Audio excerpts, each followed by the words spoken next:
So about a month ago, we talked about this game Unknown 9 Awakening, and how it was another giant failure associated with Sweet Baby Inc. Kim Belair having been credited for working on the game, as well as David Bedard at Reflector, the dev studio behind Unknown 9 Awakening, who's also a co-founder of Sweet Baby Inc. So founding members of Sweet Baby Inc. have worked on Unknown 9 Awakening, and let's get a brief refresher of how that game's been doing before we take a look at the further news regarding this update. Hopping over to SteamDB, as of recording right now, there are currently 22 people in-game playing Unknown 9 Awakening on Steam.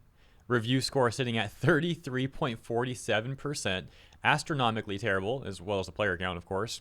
And the all-time peak player count is also awful, having achieved 285. To call this game a flop might even be generous. And I don't just say that because of the terribly performing game itself, but everyone associated with Unknown 9 Awakening, from Reflector, Sweet Baby Inc., and even Bandai Namco, seemed to have thought that this would be a great, highly successful new intellectual property, as they were making their own cinematic universe of sorts, including various comic releases to go along with the game, and even a web series and scripted podcast. Oh, and also some novels, as you can see here. Got this whole thing lined up. So, let's just take a minute to just let this all sink in, man. Holy smokes, dude. This reminds me of Concord, right? Didn't the Concord people think that this was going to be a long-term, Star Wars level successful IP? And they had all these huge ambitions for Concord. I mean, this is a similar thing here with Unknown 9 Awakening. Obviously, far less money spent on this than Concord, and I don't believe Sweet Baby Inc. was involved with Concord at all. I'm simply comparing how both have flopped entirely, and of course there's also similarities in things like DI policies with the games, and also out of touchness and tone deafness from the people involved with both games. The point is, it's just funny to me, the similarities. It's really astonishing when people defend Sweet Baby Inc. They always cite two successful games that they worked on, that being Ragnarok and also Spider-Man. And the defenders conveniently never talk about the numerous, growing list of extreme failures that Sweet Baby Inc. has worked on. And another point that I've brought up before is Ragnarok and Spider-Man had giant teams working on those games. In other words, SBI's involvement was probably kept at a minimum. But the games that have far smaller teams, and therefore likely far more involvement from Sweet Baby Inc., tend to be these huge flops, man. And now in this situation, I haven't even finished everything because turns out Reflector is going through layoffs, similar to Zao, who worked with Sweet Baby Inc., who then had layoffs and then shut down their entire games division. It looks like Reflector is currently going down that same road. As that takes us to Eurogamer, who says Unknown 9 Awakening developers report layoffs. Reflector Entertainment's debut launched last month, and already they are now laying people off. Staff members who worked on Unknown 9 Awakening report layoffs across the team at Canadian outfit Reflector Entertainment. Jobs lost include roles within Reflector's art, marketing, narrative, and quality assurance teams. Game developer reported Unknown 9 Awakening launched last month to mixed reviews. On Steam, where it sits with a mixed rating, less than 100 players have rated the game. The game was also meant to act as a central point for the franchise as a cross-media brand. Just this week, a second season of Unknown 9 Out of Sight tie-in podcast was launched, while the fourth issue of its graphic novel series Unknown 9 Torment arrived. There's also a web series, Unknown 9 Passage, which you can go watch on YouTube. We also have a quote that reads, "Unfortunately, I was affected by the layoffs at Reflector Entertainment, which means I'm currently looking for a job as a narrative designer or game writer. If you hear of any opportunities, please let me know," one staff member who lost their job wrote.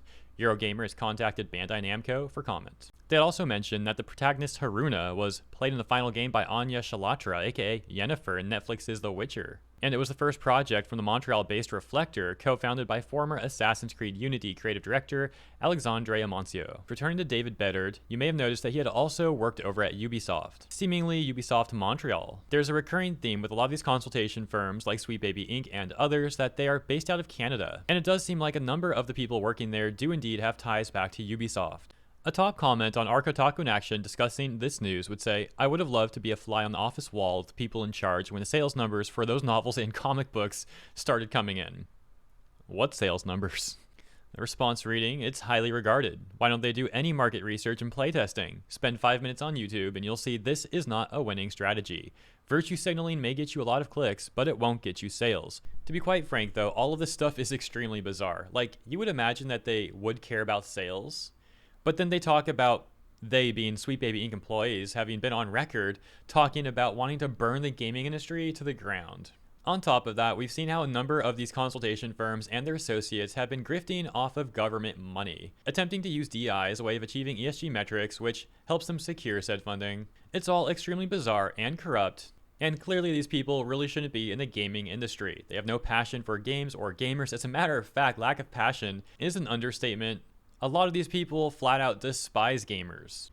So let me know what you think about all of that Sweet Baby Inc. and Unknown 9 Awakening stuff, and we've got one more thing to take a look at here. As I've had a lot of people tagging me and mentioning the situation in my comments, asking me to cover this, so let's take a look. Ollie Barter had said, Sony is in talks to buy Kadokawa. And by the way, thank you all for the tags and comments. Now let's take a look at what he says here over on Forbes. In a pretty astonishing piece of news, it seems that Sony is in talks to buy Kadokawa. According to Reuters, Sony is thinking of buying Kadokawa, which would have massive ramifications for both games and anime. From a gaming standpoint, the big acquisition would be From Software, of which Kadokawa has a controlling stake as of 2014. Admittedly, Sony already has a small chunk of FromSoft, along with Tencent, but this new setup would put Sony much more directly in charge. Considering Microsoft's recent acquisition of Activision, it makes sense that Sony would go after a company like FromSoft via Kadokawa. Sony has had a long-standing relationship with FromSoft, going back to the 90s and the original PlayStation, so in theory, this could be a good matchup. However, my only concern with this is that the Japan studio at Sony was gutted recently. Okay, yeah, hold up, let's talk about that really quick. So, back in 2021, yeah, Sony essentially shut down Japan studio. Now, people often meme around with varying levels of seriousness that Sony isn't even a Japanese company any longer. And Sony gutting or shutting down Japan studio, however you want to phrase it, certainly does seem like a symbolic representation of that being the case. They attempted to justify this action by essentially saying that the studio just wasn't profitable enough anymore. And then what do they do a few years later? Get involved with Concord, losing about $400 million. Now, of course, a lot of stuff has occurred throughout all of this. This is just like a few brief points, but oh my gosh, dude. So we left off here. However, my only concern with this is that Japan studio at Sony was gutted recently, and the same thing could happen under Sony to FromSoft. That would obviously be awful. The other side of this is Kadokawa's anime and manga output. Sony already has Crunchyroll and Aniplex, so buying Kadokawa would bring a huge amount of IP across anime and manga under Sony's roof. Kadokawa also has a sizable chunk of the Western anime press, having bought Anime News Network and owning Bookwalker, who run GX+. Yeah, well, Anime News Network and Sony, they would go perfect together, hand in hand, if you get that joke. The joke being Anime News Network's terrible reputation. It's a lot of stuff we could talk about regarding that, but I'm not going to bury the lead at the end.